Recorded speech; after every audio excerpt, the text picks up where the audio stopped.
On the day when I would be in the same studio as you, Michael, because there was a period when you were with UFO and then not with UFO.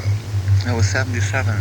I decided to leave the group without saying anything because I knew if I would have said something, they would have tried to keep me in the group and they would have promised maybe like different things to keep me in the group. So I just left without saying anything. I went to Marseille. I sold everything I had, more or less, and which wasn't much.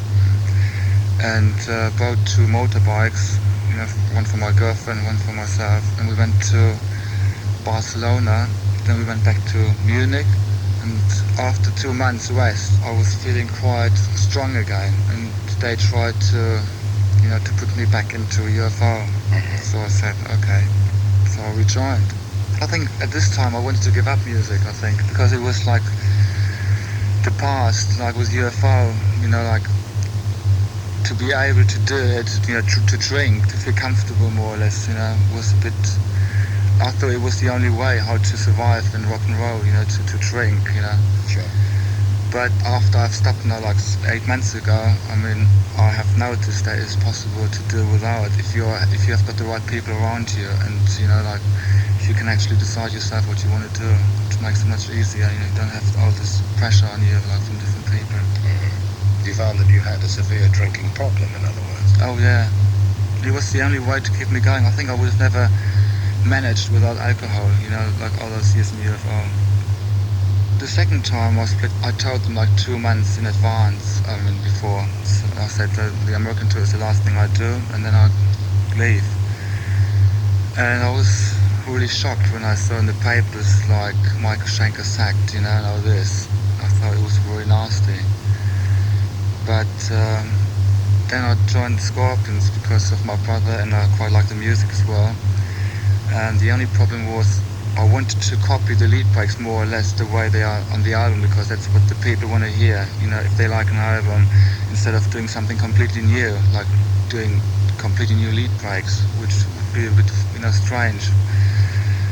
So after being on the road with them for like 2 tours, I did feel like very uncomfortable by copying, like playing other people's song and lead breaks. So I decided, no. And you knocked that one on the head. Yeah. But you did, of course, overdub some of the tracks on Lovedrive. Right.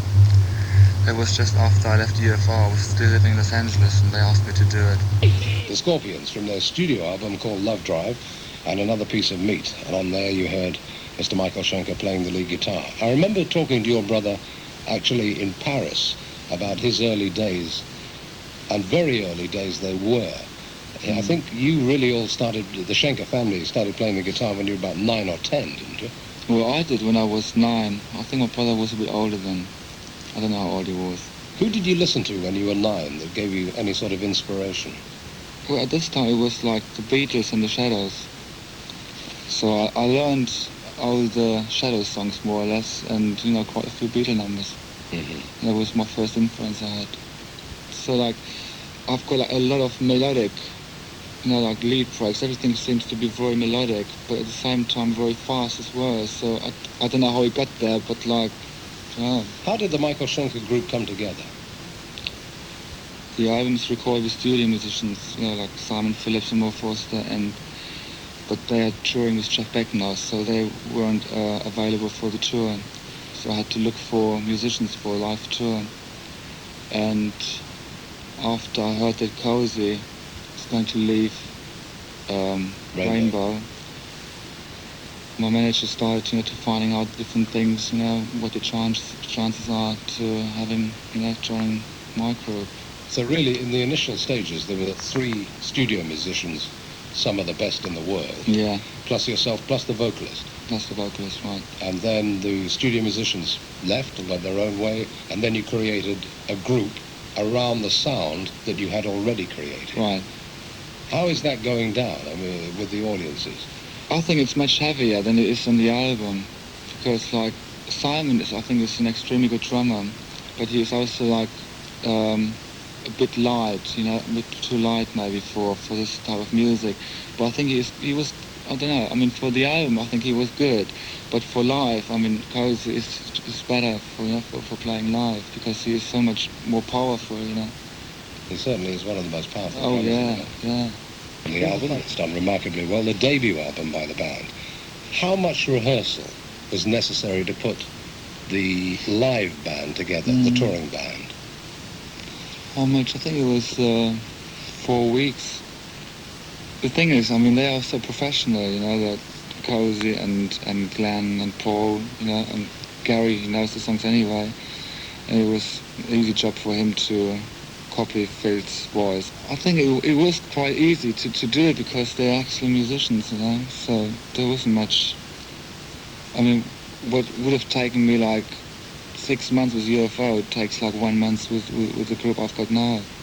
The United Kingdom tour has gone remarkably well. In fact, we're lucky enough to have a track that was recorded at Hammersmith. How did you feel about the gig? I think it was very good, except that the gigs we did before, there wasn't this gap between the audience and the stage. So it was a bit strange. And I mean, I've played Hammersmith before, but I didn't remember this gap between the audience, which I didn't like too much. But I think, you know, the audience liked it very much, and I liked it, you know, so it was a good gig.